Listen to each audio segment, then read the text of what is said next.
Hello and welcome to episode 7 of the Not Podcast. This episode, we're going to be talking about League of Legends, and we're going to be doing a rundown of 3 major regions before MSI begins.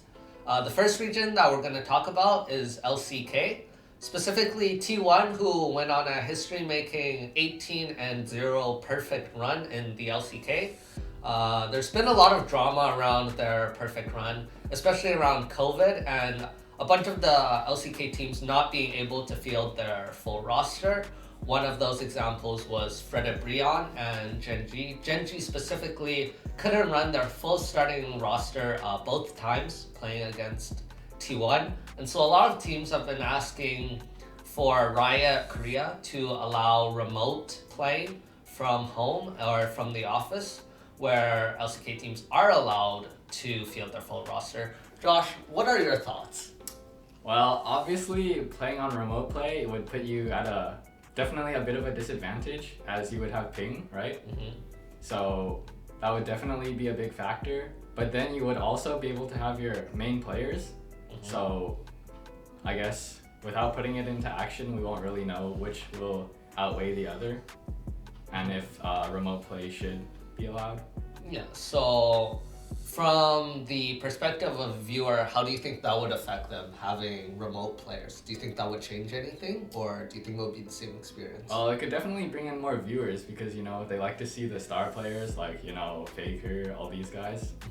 So it could bring in more viewers, but then once again, we don't know how that would actually affect the gameplay, whether they would perform better or worse on the game. So that's why I'm personally really excited to see T1 at MSI this year, as congratulations to them. They have won LCK. T1 hasn't really been challenged very much domestically. We see them get away with things that they shouldn't have. And it's going to be really fun watching Faker with his new pocket picks, especially Kaisa Mid, perform at an international event, where we see a lot of the other regions now start to pick up on what Faker's playing in solo queue. The next region we're going to go to is the LEC. Specifically, LEC right now has been a bit of a clown fiesta with every team beating every team. Josh, what are your initial thoughts heading into the LEC playoffs? Well, I believe it was yesterday, G2 stomped Vitality 3-0. So they're eliminated now, I believe. And then this morning, Fnatic was playing Rogue, and they were up 2-0, I believe. And then they got reverse swept. But the gameplay was a bit rough to watch. I saw Larson TP in to like 4 members, and he ate a Corki rocket, and he insta-died. And then they lost the game.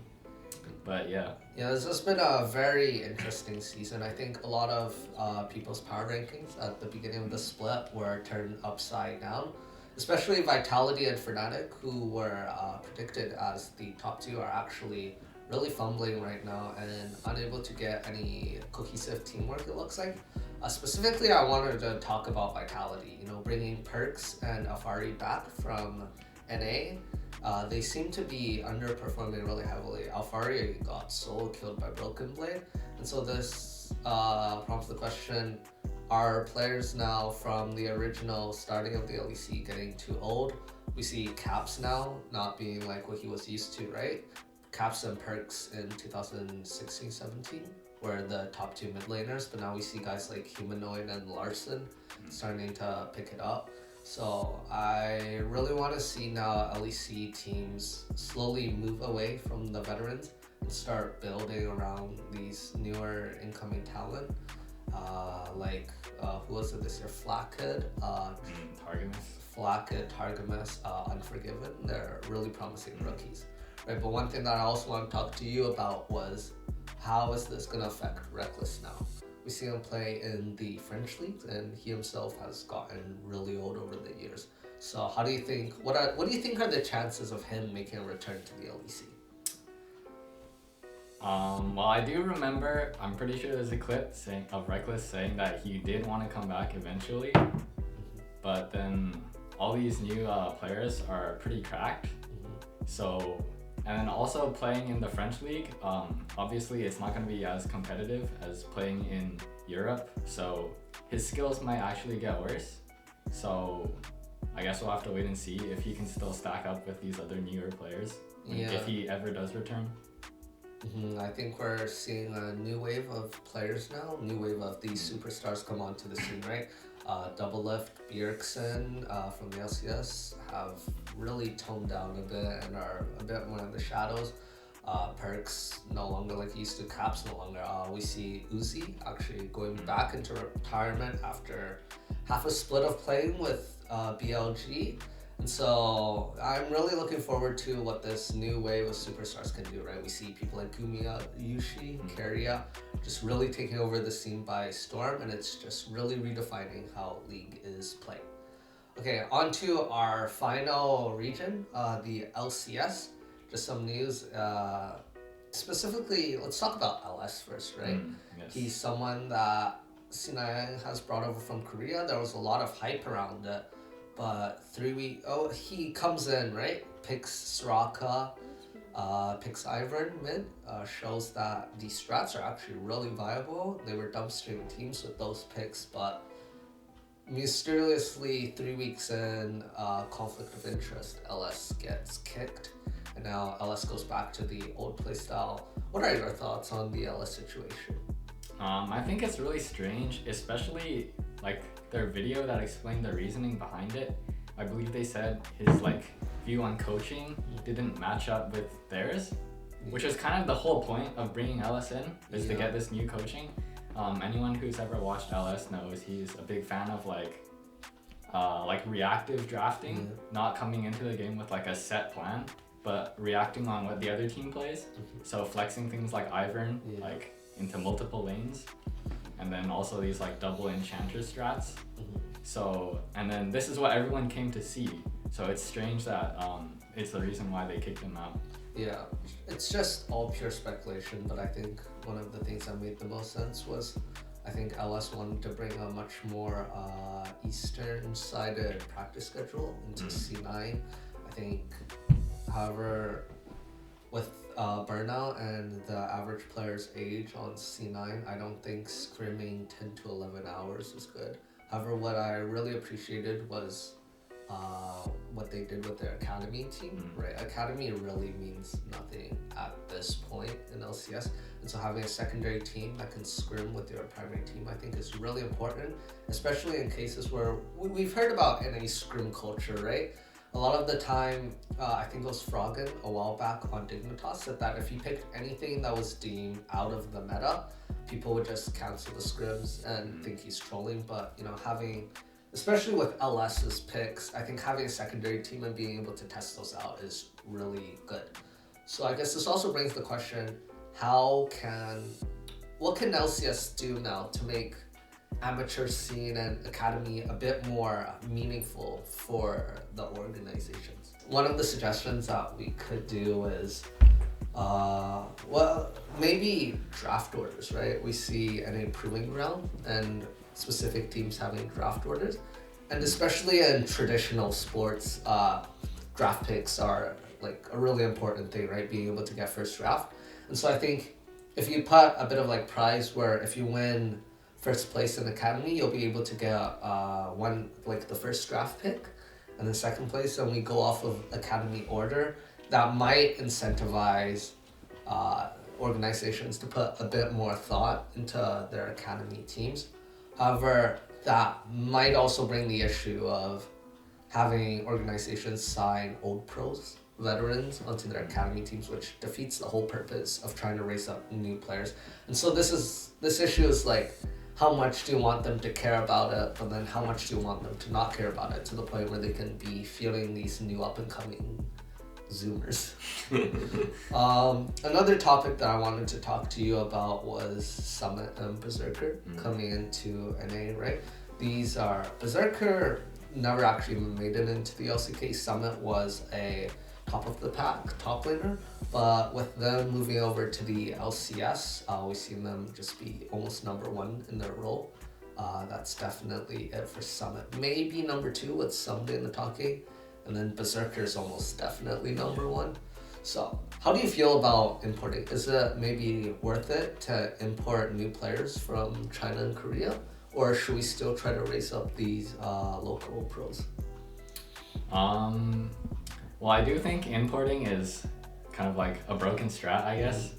because the players from the eastern regions are just better. They're just better. But then again, like lots of people, like especially in Twitch chat, you'll say like, oh, it's NA, but they have like 5 Asian players. Yeah. And so some people don't like that. So there's a bit of controversy around that. And I do think it is also important to raise up more of the local players. Yeah. Because after all, it is LCS. Yeah. So I guess, yeah. I think importing, in my opinion, is really fine. One of the things that I really wanted to see out of NA was what China does with importing, right? Most of the Korean players that they import are like 16, 17. You've never heard about them and they come onto the scene. I think The Shy was one of them. So is Doinb. They've never like performed in the Korean like actual LCK. So what I want to see LCS do is maybe look for these small up and coming pros, like Berserker, right? I mean, he wasn't that up and coming, but he was always behind the shot of Teddy and Gumayushi. So I think it's better to find these amateur Eastern players instead of trying to buy out the veterans. Almost veteran imports have never worked, with the exception of some like Core JJ. But we see Abadage come over for a season, dominate, and then fall back on form. So that's the second topic I wanted to talk to you about, was NA practice culture, right? We see a lot of people complaining about how little LCS pros practice compared to the other regions. Some examples were seeing pros drop in form, right? I already mentioned Abadage coming over for a season. First season, dominates everyone, number 1 LCS mid laner. And then this year, he's been mediocre, really. Another example, Alfarian Perks, coming over here, dominating, going back to EU, and now really underperforming. So is it time to change the NA culture around working in LCS? And if it is, how do you think the teams could do that? Okay, so I think that to improve scrims in NA, they should be able to scrim against other regions. I know that I think Korea and China scrim against each other a lot, but NA only scrims with, I believe it's only NA teams. So when you're not playing against people better than you, it's really hard for you to improve. If you're playing against like the same, like less than 10 teams over and over, you're not gonna get any better. So I think they definitely need to be allowed to scrim against the other regions. Yeah, I think that's where also the geographic issue comes in, where Europe has a lot more players to be able, and a lot more teams, right? You have the regional teams to swim against. And NA, probably the only other team that we have here are the Latin American teams. And I don't think NA really wants to scrim against the wildcard region. And so this problem has actually been throughout league history, right? We know, I think it was Team Liquid in 2017.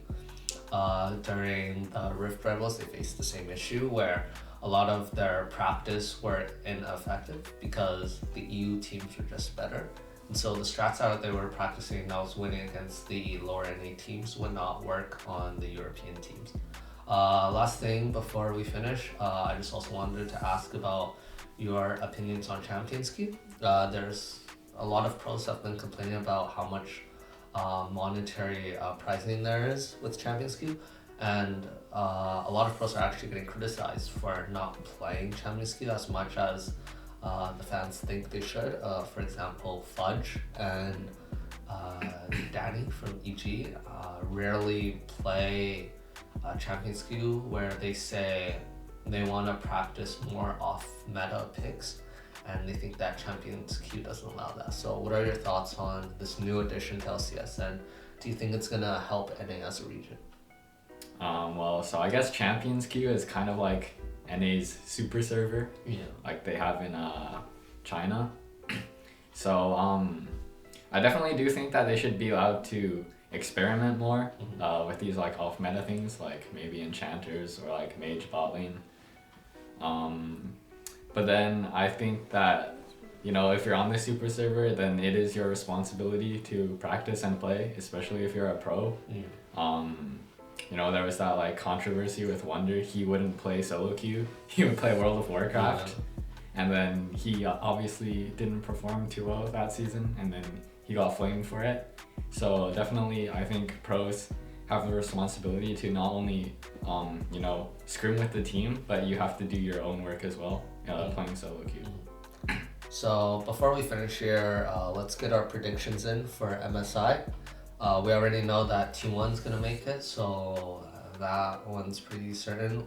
For LCS and LEC, which teams do you think will be the ones heading to MSI? For NA, I'm hoping it'll be Cloud9. What's that? That's fine. Yeah, I'm hoping it'll be Cloud9 because with all the LS controversy, I want to see how far they can make it without him. Yeah, so for Europe, I think that Fnatic looks really strong, even though they were a bit shaky today. They got reverse swept. But it looked like they were in control for a lot of the games, so they just need to clean up a few things, maybe stop throwing so hard. And yeah, they've been pretty good throughout the rest of the year. Yeah, for me personally, I think if Rogue gets back to the dominant form they were at the beginning of the LEC split, I think they're really favored to head into MSI. LCS right now is, all the teams are just battling out. It's really hard to say. If I had to guess, I would say I think TL, 100 Thieves, or C9 are definitely in the top runners. C9 now, especially after the 100 Thieves game, seems to be the team that's not going to make it. And it's looking like a TL 100 Thieves final, and I think Team Liquid's probably going to take it all the way. Thank you for listening to episode 7 of the Not Podcast, and we'll see you next time.